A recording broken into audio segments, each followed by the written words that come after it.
السلام عليكم ورحمة الله وبركاته. مرحبا بكم في وصفة جديدة على قناة حلويات نيراس. اليوم إن شاء الله راح نشوفوا وصفة هذه تحلية رمضانية بزاف سهلة وسريعة التحضير واقتصادية، وهي وصفة المحلبي. كما تعرفوا المحلبي ما يخطيناش في شهر رمضان لأنها وصفة تقليدية وسهلة وسريعة التحضير واقتصادية. مال فين نشوفوها بذوق المزهر ولا المعورد،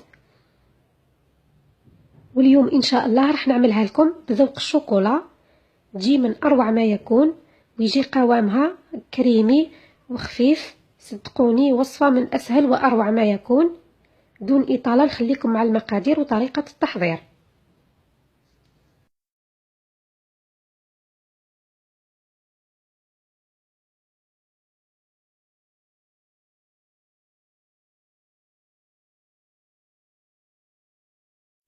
نبداو على بركة الله. نحتاج نصف لتر من الحليب السائل، يعني 2 أكواب.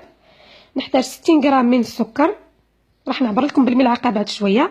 نحتاج 30 غرام من دقيق الارز، يكون مرحي ناعم جدا جدا تقريبا كيما النشا. نحتاج 10 غرام من النشا،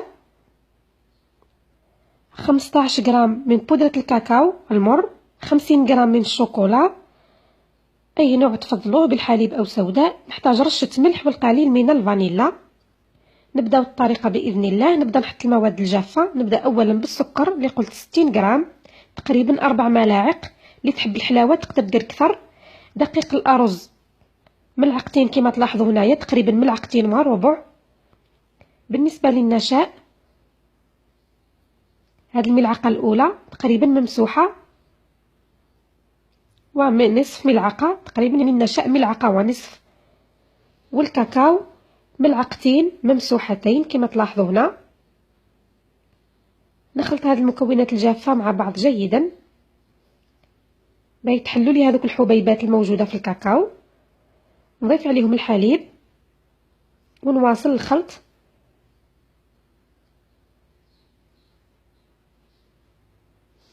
نضيف رشه الملح.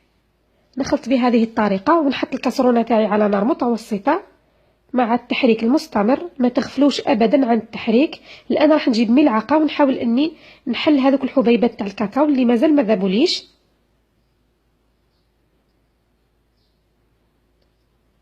خاصه الخلط ما تغفلوش عليه، لانه الروز راح يلصق لكم في الكسرونه ويتحرق ويعطيكم طعم غير مرغوب.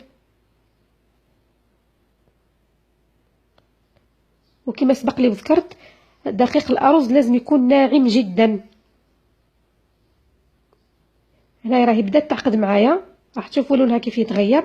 هنايا بعد ما بدات تغلي بهذه الطريقه رايحه نقص النار نهائيا ونحسب لها مده دقيقه واحده. نعطي الوقت للروز باش يطيب ويختار. ودائما ما تغفلوش على التحريك. هنا بعد مرور دقيقه كامله رايحه نحيها من النار.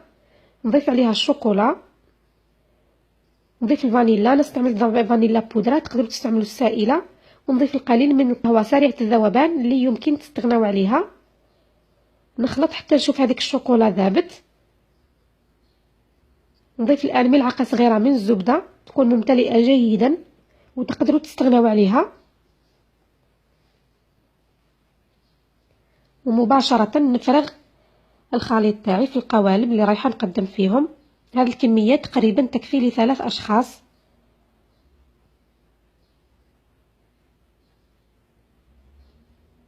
شوفوا قوامها كيف يكون قوام كريمي من اروع ما يكون. ما تكونش هكا جامده وحاكمه روحها بزاف.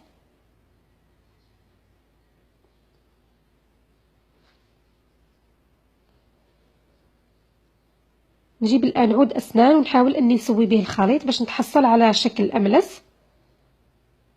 ونخلي القوالب تاعي كيوليو بدرجه حراره الغرفه.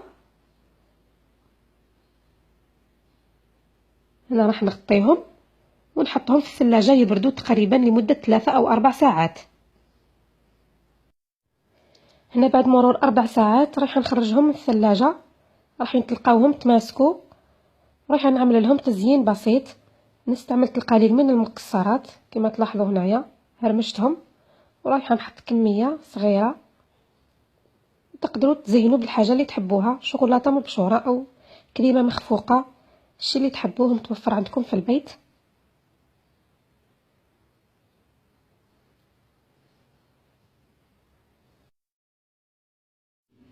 هذا هو الشكل النهائي. الان راح نعطي لكم قوامها كيف يكون كريمي من اروع ما يكون.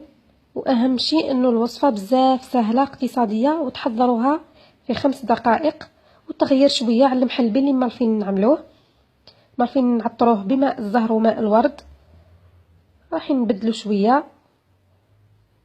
نتمنى فعلا انكم تجربوا هذه الوصفه، صدقوني قوامها رائع وطعمها كذلك. نتمنى انها تكون عجبتكم. اذا كان عجبتكم من فضلكم ادعموني باللايكات والتعليقات والاشتراكات، لانها تساعدني في الاستمراريه والعطاء، وتساعد كذلك في انتشار القناه.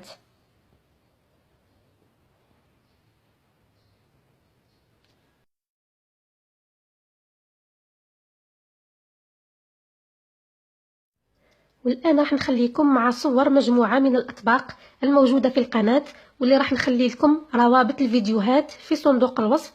نخليكم في رعاية الله، والسلام عليكم ورحمة الله.